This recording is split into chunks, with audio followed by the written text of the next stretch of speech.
Now, coming from a state, I represent the state of Kerala. Now, as far as the federalism is concerned, the government is actually on a blinking mode as far as federalism is concerned. The government is strangulating my state as far as the economy is concerned. My state was forced to go to the Supreme Court to get funds from the center. The neighboring state of Karnataka, was also forced to go to the Supreme Court to get certain drought relief funds released from the center. So it may not be a nice part or a nice feature on the part of the central government to strangulate states like this when federalism is the core of the Constitution of India. മുസ്ലിം ലീഗിന്റെ രാജ്യസഭാംഗം advocate Haris Peeran രാജ്യസഭയിൽ നടത്തിയ കന്നി പ്രസംഗം അതിൻ്റെ ഒരു ഭാഗമാണ് പ്രേക്ഷകർ കേട്ടത്. അദ്ദേഹം പറയുന്നത് കേന്ദ്രം കേരളത്തോട് അവഗണന കാട്ടുന്നു. അതിനെതിരെ കേരളത്തിന് സുപ്രീം കോടതിയെ സമീപിക്കേണ്ടി വന്നു. കേരളത്തിന് മാത്രമല്ല കർണാടകയ്ക്കും സുപ്രീം കോടതിയെ സമീപിക്കേണ്ടി വന്നു. അത് ഫെഡറൽ തത്വങ്ങൾക്ക് എതിരാണ് എന്ന് പറയുകയാണ് മുസ്ലിം ലീഗിൻ്റെ രാജ്യസഭാംഗം. അത് കോൺഗ്രസിൻ്റെ അഭിപ്രായമാണോ? അത് മുസ്ലിം ലീഗിൻ്റെ അഭിപ്രായമാണോ? ആണെങ്കിൽ അവർ നിലപാട് മാറ്റിയോ? ഇത് വിശദീകരിക്കേണ്ടത് മുസ്ലിം ലീഗിൻ്റെ സംസ്ഥാനത്തെ നേതാക്കളാണ്. അതേപോലെ തന്നെ കോൺഗ്രസിൻ്റെ കേരളത്തിലെ നേതാക്കളാണ്. അവർ ഇതുവരെ അംഗീകരിച്ചിട്ടില്ല. കേരളത്തിലെ സാമ്പത്തിക പ്രതിസന്ധി അത് ഉണ്ടാക്കിയത് കേരളമാണ് എന്നും കേരള സർക്കാരിൻ്റെ ദൂർത്താണ് എന്നുമാണ് ഇതുവരെ UDF നേതാക്കൾ പറഞ്ഞുകൊണ്ടിരുന്നത്. എന്നാൽ മുസ്ലിം ലീഗിൻ്റെ രാജ്യസഭാംഗം രാജ്യസഭയിൽ നടത്തിയ പ്രസംഗത്തിൽ ഇക്കാര്യം കൃത്യമായും പറഞ്ഞു വെക്കുന്നു, എണ്ണി പറയുന്നു. ഫെഡറലിസത്തിന് എതിരെ കേന്ദ്ര സർക്കാർ നടത്തുന്ന ഓരോ നീക്കങ്ങളും. ആ പ്രസംഗം നമുക്ക് ഒന്ന് കേൾക്കാം. Shri Haris Biran made a speech. Try to be brief. Many thanks, sir. Many thanks for giving me this opportunity, sir.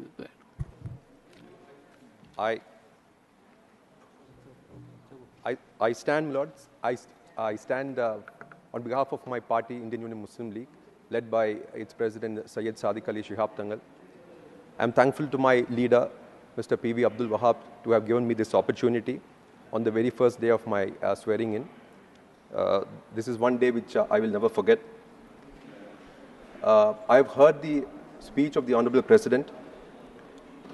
Now, as we all know, President is an icon of women empowerment and determination. The way she has come forward in her life and became the first citizen of India is exemplary and is a model for everyone. However, it is very sad to say and note that the government has forced her to read a script which is far from truth and has missed certain vital points. The first vital point which I thought was missed is about the conduct of the census and the caste census. Now, caste census, sir, you are an expert. You are an expert in legal field. You are an eminent lawyer. It's a constitutional mandate under Article 16(4) that the government has to conduct a caste census every 10 years. Why is the caste census to be conducted? Because Article 16(4) of the Constitution specifically says that there has to be government representation to the backward class communities. Now, whether the representation of the backward class communities has in fact come in the governmental jobs, it can only be done through a caste census. And that is the reason why the Constitution has mandated, that is the reason why the statute has mandated. And that is the reason why Mr. Rahul Gandhi, the leader of Congress party, has again and again asked for the conduct of caste census, and various states have conducted it. But unfortunately, the center is completely silent on this aspect. Now, coming from a state, I represent the state of Kerala. Now, as far as the federalism is concerned, the government is actually on a blinking mode as far as federalism is concerned. The government is strangulating my state as far as the economy is concerned. My state was forced to go to the Supreme Court to get funds from the center. The neighboring state of Karnataka, was also forced to go to the Supreme Court to get certain drought relief funds released from the center. So it may not be a nice part or a nice feature on the part of the central government to strangulate states like this when federalism is the core of the Constitution of India. Now, sir, on the attack on Dalits and minorities in the month of June, post the declaration of results, it portrays a very, very sorry state of affairs. There have been a lot of instances of hate speech. Now, when the Prime Minister of the country speaks, the whole world listens to the Prime Minister. Now, if the Prime Minister of the country speaks in such a manner that one community gets offended, then it emboldens the fringe elements. Now, this emboldenment of the fringe element has led to various attacks on the minority communities post-June 2024. There have been instances of casualties in Raipur, there have been instances of casualties in Madhya Pradesh, there have been instances of casualties in UP, in Aligarh, in Lucknow. There has been instances of casualty in Gujarat when a teenager was killed while playing cricket, while watching a cricket match. So these kind of attacks and hate speeches on the minority community, Chairman sir, you very well know that the Supreme Court has laid down law. Supreme Court has said that if there is a hate speech, the police has to suo motu register an FIR, and that will actually, it will be the starting step of the criminal investigation. But nothing is being done. Nothing is being done by the investigating agencies. Nothing is being done by the prosecuting agencies. And as I said, if the Prime Minister speaks in this manner, that will only embolden the fringe community, the fringe elements. Now, therefore, I would request that the government should protect its citizens, the government should uphold the Constitution, the government should uphold the rule of law, and government should respect and implement the Supreme Court judgments. And I hope that the Prime Minister is listening and he will reply to this. Now, coming to the aspect of the criminal laws, Chairman, sir, you know the criminal laws, the Indian Penal Code and the Criminal Procedure Code has been replaced, and a new set of laws have been implemented from the 1st of July. Now, the citizens of the country are very skeptical now. Why are they skeptical? Because these particular laws are replacing a law which has been there for over 100 years. And every section of this particular law has been interpreted by the Supreme Court. And Chairman, sir, you very well know how much time it will take for a section to be interpreted by the highest court of the country and to be made as a law of the land. Now, if a new law comes, a citizen of the country will be very skeptical as to whether he has done a crime, he has not done a crime, whether he has done a wrong, he has not done a wrong.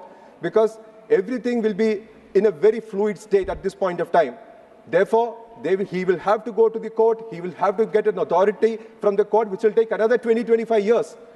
And plus, this particular new criminal laws is giving police a high-handedness, because the registration of an FIR itself, the police will not do, because under the new law, what the new law says is that only if the police is prima facie convinced that an offence has been committed, they have to register an FIR. This will lead to police raj and police raj and police raj. Therefore, my request to the government is that you have to reconsider this. You have to reconsider. There are a lot of skepticism on the citizens of this country. You have to allay the fear of the citizens of this country as far as the criminal laws, new criminal laws are concerned. Now, the NEET. Now, Chairman, sir, a lot of people mentioned about NEET and the kind of malpractices which were committed in the NEET which has been conducted. Now, 24 lakh students over a period of 2 or 3 years of their hard work comes and write this NEET. Now, because of the malpractices committed by officials and non-officials and in collusion with a lot of people, the future of these particular students are in danger. Now, Chairman, sir, you very well know, the Supreme Court has in fact held that if one particular student has got an admission through illegal means, the whole examination has to be cancelled, because we don't know who are the students who are going to get admission, whether they are through legal means or illegal means. Therefore, in the fitness of things, I feel that this House should adopt this thing, that this particular NEET examination which was conducted this year should be scrapped and a new examination has to be conducted, because that is the only way that justice will be done to the students who have worked for almost 2 to 3 years continuously. And this national testing agency which has been conducting this test have been undergoing these kind of doing these kind of malpractices over a couple of years now. So therefore, this NTA has to be scrapped. Why is this NTA be there? NTA has to be scrapped. Let it go back to the state government. State governments were doing a much better job. Let the state governments do the entrance examination and let the students continue with the entrance examination of the state government. Now, on the aspect of voting, there are the caption of the Election Commission of India is that let everyone vote. Now, as far as the migrant workers are concerned, there are a huge number of migrant workers in this country. As Chairman Sir, you know, there are almost crores and crores of migrant workers who are unable to vote. There was actually a bill which was laid in the Lok Sabha for voting of the migrant workers. That is a distant voting of migrant workers. And there are numerous lakhs and crores of non-resident Indians also, as far as the voting is concerned.